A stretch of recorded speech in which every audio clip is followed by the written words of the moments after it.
Hazrat Khalid ibn Waleed, may Allah be pleased with him, was a prominent companion of the Prophet Muhammad, peace be upon him, and a skilled military commander.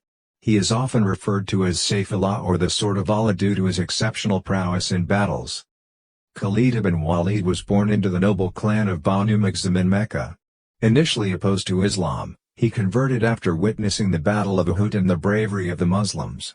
He became a close companion of the Prophet and participated in many battles, demonstrating his exceptional military leadership. One of his most notable achievements was during the Battle of Mu'tah, where he led the Muslim army after the death of two previous commanders. Despite being outnumbered, he displayed remarkable strategic skills and valiantly fought the enemy forces. Khalid's most famous conquests were during the Ridda Wars of apostasy, following the Prophet's passing. He played a key role in unifying the Arabian Peninsula under Islam by suppressing tribal uprisings against the new faith.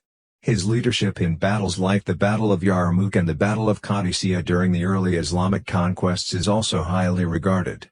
These victories helped pave the way for the spread of Islam into regions beyond Arabia. Khalid ibn Waleed's military strategies, discipline, and unwavering faith earned him a reputation as one of the greatest military minds in history.